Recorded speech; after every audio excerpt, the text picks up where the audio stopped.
Salut salut, bienvenue pour un nouvel update lecture. J'ai 4 livres à vous montrer, c'est des livres que j'ai lus fin avril, début moitié du mois de mai. Si vous avez suivi mes vlogs, vous savez que au mois de mai globalement j'ai pas énormément lu et sur la première quinzaine de mai j'ai quasiment rien lu, mais j'ai quand même 4 livres à vous montrer aujourd'hui et c'est pas que des lectures de ouf. On va commencer avec un échec. Je commence à un peu m'habituer avec cette autrice.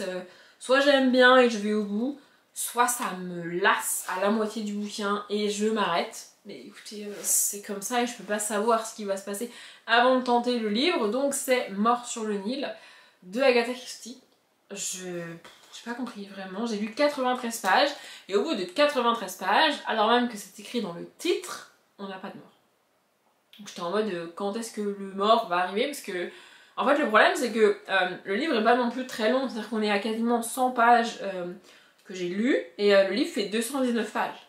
Donc en fait si tu mets 100 pages, plus de 100 pages même, à faire en sorte que le meurtre arrive, bah ça veut dire que t'as moins de 100 pages pour le résoudre en fait. Alors que moi ce qui m'intéresse c'est justement ça, l'enquête, la résolution du meurtre. Ici, je me retrouve à suivre des personnages qui font un voyage sur le Nil, certes, mais bon, bah c'est du contemporain. Tant qu'il n'y a pas de mort, c'est du contemporain, tu vois. Alors que dans le titre, tu me dis qu'il va y avoir une mort, tu vois ce que je veux dire? Donc je suis un peu en mode, bah ça arrive quand? Enfin, genre, je suis très frustrée parce qu'il se passe pas ce que je veux qu'il se passe. En gros, ici, on va suivre plusieurs personnages, dont Hercule Poirot, c'est lui qu'on a sur la couverture d'ailleurs, qui au début ils sont dans un hôtel en Égypte, tout ça, et puis ensuite ils vont embarquer pour une croisière sur le Nil. Et parmi ces gens qu'on suit, il y a un jeune couple qui vient de se marier. Ah oui, non, au début il y a toute une présentation des personnages, on a un chapitre pour rencontrer chacun des personnages qui vont être sur le bateau. Alors ça a un côté cool parce que du coup t'es pas perdu quand ils arrivent tous sur le bateau, mais ça a un côté pas cool parce que du coup ça fait pas mal de pages où on te présente les personnages mais il se passe rien en soi. Et moi pendant ces pages là j'ai cherché qui allait mourir et j'ai pas trouvé. Enfin, je sais pas qui meurt, donc du coup je peux pas vous dire si j'ai trouvé. Mais ouais, voilà, du coup on a toute cette première partie là où on rencontre chaque personne à Londres ou chez lui, dans la campagne anglaise, chez elle, etc. etc. Ensuite, ils vont tous dans un hôtel en Égypte, qui se retrouvent un petit peu au même endroit, et ensuite ils embarquent sur le bateau. À ce stade-là, j'étais en mode, bon, c'est long, et je me suis dit, allez, on est sur le bateau, il va mourir, ou elle va mourir, on enchaîne, tu vois. Et non. On est sur le bateau, et on est sur le bateau, et on est sur le bateau, et il n'y a toujours pas de mort.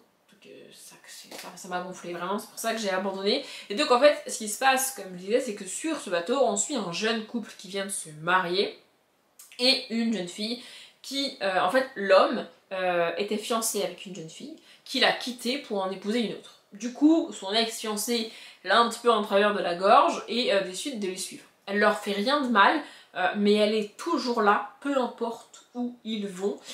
C'est techniquement pour eux leur lune de miel, mais elle est là. À chaque coin de rue, elle est là, derrière eux. Ils la voient, elle les suit. Voilà, elle fait rien, mais juste sa présence, ça les agace en fait, parce que bah, c'est son ex, quoi, tu vois. Mais en même temps, il a un peu mal agi le gars, quoi. Surtout pour l'époque, quoi. Donc voilà, c'est ça qu'on suit. Du coup, on se doute que c'est l'un des trois qui va mourir, a priori, tu vois. Mais à la moitié du bouquin, il n'y a toujours rien quoi. Donc ça m'a gonflé vraiment de... C'est très long le début, c'est très long. J'attendais, vraiment j'étais en mode bon d'accord, on nous a présenté les personnages, bon d'accord, ils vont embarquer sur le bateau, bon d'accord, ils ont embarqué sur le bateau, ça y est ils sont installés, est-ce qu'on peut avoir le meurtre? Non? Pourquoi j'arrête de lire? Vraiment c'est trop long quoi, je me suis dit mais ça me saoule.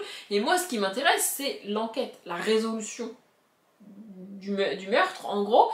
Et plus tu passes de temps à blablater avant que ça arrive, moins t'as de temps pour l'enquête en fait. Donc moins le livre me raconte ce qui m'intéresse. Bref, ça m'a saoulée. Vraiment, j'étais en mode... C'est long, c'est très long. C'est du contemporain, alors c'est pas mal écrit du tout et c'est assez chouette, mais c'est pas ce que je veux lire, moi, en fait. Donc, et c'est pas ce que le titre vend. C'est pas Mort sur le Nil qu'il faudrait dire, c'est Voyage sur le Nil, hein, parce que le mort sur le Nil, il arrive très tardivement, quoi. Ensuite on passe à ce qui sera, je pense, l'une de mes meilleures lectures de l'année, en tout cas l'une de mes plus belles surprises de l'année. Et c'est pour ça que je continuerai à tenter des tomes 1 young adulte. Parce que des fois ça marche et quand ça marche c'est vraiment cool. Donc ce livre c'est Hybride, le tome 1, La levée du voile de Gwendoline Vervel. Je tente quand même pas mal de tomes 1 young adulte comme ça avec des univers fantastiques etc. Et la plupart du temps je dis bah au bout de 100 pages il s'est rien passé, on se fait chier en fait. Et là c'est pas le cas. Là il se passe plein de trucs et aussi je me suis attachée au personnage féminin, ce qui est quand même rare en fantasy fantastique young adulte comme ça. Mais là franchement j'ai trouvé ça très chouette. Ici on rencontre, comment s'appelle-t-elle, Margot. On la rencontre, elle a 16 ans et au début du livre on va nous expliquer ce qui s'est passé il y a 10 ans mais sans nous donner trop de détails, en tout cas au tout début. En gros elle a 16 ans et elle est dans un pensionnat, voilà, elle va à l'école en pensionnat, elle dort sur place, elle fait tout sur place et elle ne rentre pas chez elle aux petites vacances. Elle rentre chez elle 3 semaines par an au mois de juillet ou au mois d'août, je sais plus, mais en tout cas sur toutes les vacances possibles dans l'année scolaire, elle ne rentre que 3 semaines chez elle l'été. C'est sa mère qui a décidé ça, c'est sa mère qui l'a envoyée dans ce pensionnat quand elle avait 6 ans. En fait quand elle avait 6 ans il s'est passé quelque chose, on sait pas trop quoi au début et on sait réellement quoi seulement à la fin du tome 1. Il s'est passé quelque chose de grave, quelque chose de dramatique et sa mère a décidé d'exiler sa fille en pensionnat, loin d'elle, loin de leur famille. Son père n'a pas vraiment eu son mot à dire et moi c'est ça, les deux problématiques que j'avais au début du livre c'est ça, c'est premièrement pourquoi ce père n'a rien dit, pourquoi il a laissé sa femme envoyer leur fille très loin d'eux, enfin je veux dire c'est quand même son père, il a quand même son mot à dire. J'étais en mode c'est bizarre tu vois. Et deux, la raison qu'on nous donne au début du livre pour cet exil, pour moi elle était pas suffisante. C'est pas possible qu'une mère renie à ce point sa fille unique en plus pour ça, vraiment ça collait pas, mais c'est voulu par l'autrice, il faut passer au-dessus ça, et moi j'ai réussi à faire ça, il faut passer au-dessus, il faut juste suivre l'histoire, etc. Et plus on avance dans l'histoire, plus on va avoir d'infos, plus on va avoir de réponses, jusqu'à la fin du tome 1 où on a les réelles explications de tout ça. Mais en fait, au début, Margot nous donne les explications que elle a eues. Et au début, elle a eu que ça, et donc on a que ça. Et donc au tout début, elle est au pensionnat, on t'explique toute cette histoire d'il y a 10 ans, machin bidule, assez rapidement. Et puis elle attend, voilà, c'est la fin de l'année scolaire, on est au mois de juin, et donc elle attend parce que chaque année, il y a un homme qu'elle connaît et qui vient la chercher au pensionnat pour l'emmener dans son camp de vacances de cheval, parce qu'elle fait de l'équitation. Donc là elle attend, et cet homme ne vient pas. Il est en retard, c'est bizarre. Et elle va voir arriver une voiture dans laquelle il y a son père et son meilleur ami. Et son père lui dit que sa mère, cette année, lui accorde le droit de venir passer toutes les vacances, chez elle. Donc elle monte dans la voiture et il la ramène chez elle. Elle est contente, mais en même temps elle se dit c'est bizarre ce changement pour ma mère, sachant qu'elle n'a pas de contact avec sa mère toute l'année, hein. Elle s'appelle pas au téléphone, elle ne s'échange pas de lettres, il n'y a rien, tu vois. Donc elle trouve ça bizarre, elle n'a pas eu d'infos sur ça. Donc elle est contente de rentrer chez elle, mais en même temps elle sait qu'elle va revoir sa mère, et elle n'était pas forcément prête à ce que ça arrive si tôt. Du coup voilà, c'est un peu bizarre, et puis elle arrive chez elle, et là, il va se passer certains événements, plutôt surnaturels, plutôt fantastique, et on va comprendre pourquoi sa mère l'a autorisé à revenir si tôt cet été-là, et qu'est-ce qu'est Margot exactement, qu'est-ce que sa famille est, quel genre de créatures elles sont, quel est leur héritage de manière fantastique, et on avance là-dedans, et franchement j'ai trouvé ça ultra cool, ultra chouette. C'est pas évident d'avoir un personnage qui ne connaît rien au monde surnaturel et qui le découvre comme ça. En général, moi ce que je reproche c'est que le personnage ne pose pas de questions, qu'on n'a pas d'infos et que ça la gêne pas plus que ça. Là c'est pas le cas, on lui donne, n'empêche, pas mal d'infos, mais elle va quand même les questionner, elle va quand même se dire oui mais si c'est ça, pourquoi on me parle pas de ça, si c'est ça, ça veut dire que ça, mais on m'a pas donné d'infos là-dessus. On lui donne quand même beaucoup d'infos et elle va quand même questionner, et j'adore, vraiment j'ai adoré ce tome là, j'ai trouvé ça hyper chouette, hyper cool. J'ai pas encore acheté la suite mais il faut que je le fasse, tout comme le SL5, faut que j'achète la suite. Et ouais, franchement, j'ai adoré ce tome 1. Je pense que je vais me procurer la suite là dans les semaines qui viennent et je mettrai au moins le tome 2 dans ma palle du pumpkin. C'est l'idée en gros. À moins que je la mette dans ma palle du mois de juillet. À l'heure où je filme cette update, je ne sais pas à quoi va ressembler ma palle du mois de juillet. Logiquement, à l'heure où il sort, vous l'avez déjà eu, vous, ma palle du mois de juillet, mais moi je ne l'ai pas encore préparée. Donc voilà, faut que je m'en occupe, mais franchement, j'ai adoré ce livre-là. Il date un petit peu, mais si vous ne connaissez pas et que vous hésitiez, ou que vous hésitiez, je vous le conseille. Il n'est pas si vieux que ça, il est sorti en 2022. Je pensais qu'il serait plus vieux que ça. Et aussi, ici, le côté fantastique va tourner autour des fées et plus généralement du petit peuple. C'est pas quelque chose que je suis habituée à lire, c'est pas quelque chose que j'aime en général. Mais là, j'ai adoré. Donc, si vous êtes comme moi et que c'est un truc qui vous attire pas forcément d'habitude, tentez quand même parce que ça vaut le coup. Ensuite, j'ai lu un tout petit livre, donc là on passe à mes lectures du mois de mai. Donc, Les Petites Sorcières, tome 1, Tildir, la catastrophe de Anne Vermeuton et Violette Grabski. C'était très chou, c'était très mignon, même si ça n'a rien d'original dans la construction et dans la narration, ça se lit tout seul et c'est quand même très chouette. C'est un petit livre d'une centaine de pages et c'est illustré de manière magnifique d'ailleurs, c'est vraiment très mignon. En gros ici on suit Tildir, qui est une jeune sorcière, qui est héritière d'une des plus grandes familles de sorcières du monde, mais qui n'a pas de pouvoir. Elle a l'âge où normalement les sorcières ont déjà découvert leur pouvoir et savent un petit peu s'en servir. Mais elle a rien développé, elle n'a pas de pouvoir en fait. Sauf que elle doit partir en apprentissage. Elle a quelque chose comme, voilà c'est ça, elle va avoir 11 ans. Et du coup, à 11 ans, toutes les sorcières partent en apprentissage pour développer leurs dons et leurs pouvoirs. Sauf que, elle en a pas. Elle doit quand même partir en apprentissage, mais du coup, elle est un peu perdue, elle sait pas trop quoi faire. Et on va la suivre dans une aventure. C'est un petit peu une petite fille qui fugue de chez elle avec d'énormes guillemets. Et en tant qu'adulte qui a lu pas mal de livres comme ça, tu vois venir le truc, enfin je vois venir le truc et je sais ce qui va se passer. C'était quand même très chou et très mignon de la suivre. On suit principalement des personnages féminins qui vont se rencontrer, qui vont un peu s'entrechoquer. C'est un peu un choc de génération, de 3 générations aussi. Et ouais, je sais pas, j'ai trouvé ça très bien fait, très bien amené. Ça reste bien écrit, bien construit, même si c'est vu et revu en termes de construction et de narration, ça reste bien fait et ça reste chouette à lire. Et même si j'ai quasiment tout deviné en tant qu'adulte, ça m'a pas dérangée et j'ai quand même été prise par l'univers, par l'ambiance et touchée par cette petite fille qui est un peu perdue dans sa vie. C'était très mignon, c'était très chouette. Il y a un tome 2 et je vais l'acheter et le lire, c'est sûr, parce que ouais, c'était très chouette quoi. Et enfin, le dernier livre, c'est Les Errantes de Jo Whittek, que j'ai finalement abandonné au bout de 69 pages parce que la thématique m'intéressait, la manière dont c'est fait, pas du tout. Les personnages me sont totalement indifférents et j'accroche avec le style. J'accroche dans le sens où il y a certaines phrases, certains paragraphes que quand je les lis, je tique en fait, je suis en mode ah, c'est pas très français dit comme ça. En fait ça me dérange.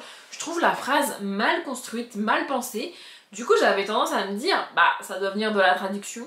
Sauf que Jo Whittek est française, donc en fait c'est écrit comme ça, c'est son style, et ouais, il y a des phrases où je me... En fait, il y a des ordres de mots que je trouve très bizarres et pas du tout pratiques à lire. C'est pour ça que j'avais tendance à me dire que ça venait de la traduction, parce que l'ordre des mots d'une langue à l'autre, ça change. Donc si tu traduis littéralement, bah ça marche, c'est pas comme ça que ça se dit en français. Mais là non, c'est vraiment écrit comme ça, du coup, et je sais pas, ça me perturbe, ça m'accroche, vraiment ça coince. Et puis alors l'histoire m'a franchement emballée. Ici on va rencontrer 3 jeunes filles qui vivent sous les toits de Paris. Donc au début on nous les présente, certaines vivent déjà là, d'autres s'installent, etc. etc. Mais donc voilà, elles sont vraiment dans des vieux bâtiments de Paris, sous les toits, à l'étage des anciennes bonnes, etc. Et donc voilà, elles s'installent ici. Premier choc pour moi, je m'attendais à un livre qui date et pas du tout. Pour vous situer, ici on parle de l'incendie de Notre-Dame, donc en 2019. Donc ce livre se passe après 2019, puisque quand le livre, quand l'histoire se passe, Notre-Dame a déjà brûlé. C'est pas quelque chose que tu peux inventer, tu vois, c'est pas présenté comme une invention de l'autrice, c'est vraiment ce qui est arrivé, et de la manière dont on te le dit, c'est la réalité dont on te parle, vous voyez, c'est pas juste une coïncidence. Donc en fait, moi je m'attendais à ce que, enfin je pensais que c'était un livre qui datait des années 80, 90, et en fait, pas du tout, donc ça m'a un peu perturbée. Et aussi, on suit une gameuse, une jeune fille qui fait des lives sur Twitch, donc on est vraiment dans le contemporain, vous voyez. Du coup j'étais un peu, enfin moi, j'aurais préféré une ambiance des années 80, c'est à ça que je m'attendais, donc premier choc, on est en 2020, donc c'est pas ce à quoi je m'attendais. Et aussi on est sur 3 univers qui ne me parlent pas, auxquels je n'accroche pas, je ne peux pas m'identifier à aucun des 3 personnages féminins parce que leurs univers sont très très loin du mien. On a donc cette gameuse, moi je regarde pas de live Twitch, je joue pas aux jeux vidéo, c'est pas du tout un univers qui m'intéresse et que je connais, donc je suis un peu perdue.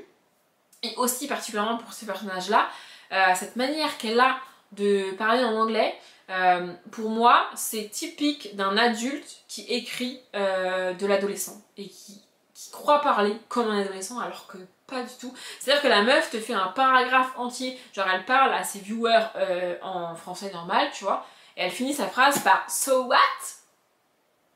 Quel jeune fait ça? Personne fait ça. Ou alors c'est moi la vieille réac, mais en tout cas à lire, ça va pas. Ça va pas du tout. Vraiment ça coince. Donc elle, je pas franchement appréciée. Ensuite on a une jeune immigrée, je sais plus trop de quel pays elle vient, mais d'un pays russe, anglais. Vous voyez, c'est d'un pays slave comme ça je dirais, mais pas sur un pays latin par exemple, vous voyez.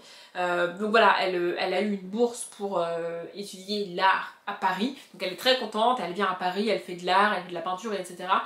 C'est pas un univers que je connais, que je maîtrise, l'art, la peinture, tout ça, c'est pas... Je vois pas trop l'intérêt d'aller dans des musées d'art contemporain. Par exemple, j'aime beaucoup les musées, mais les musées historiques. Les musées d'art, c'est pas mon truc du tout, donc cet univers-là, j'aime pas trop. Du coup, j'y connais rien et je suis un peu en mode, bon, bah, voilà. Et la troisième, alors la troisième, je pense que c'est la pire des 3. C'est une jeune fille issue d'une famille de Bourges qui passe son temps à geindre, à se plaindre et à rejeter tous ces Bourges et tous ces riches parce que bah, ils sont trop privilégiés. C'est pour moi typiquement le syndrome de la fille, de la fille ou du fils de Bourges, pardon, qui a eu tout ce qu'elle voulait quand elle était petite, qui a tout ce qu'elle veut encore aujourd'hui, qui peut faire ce qu'elle veut, les études qu'elle veut, les voyages qu'elle veut, et qui est en mode ouais mais non franchement c'est trop nul.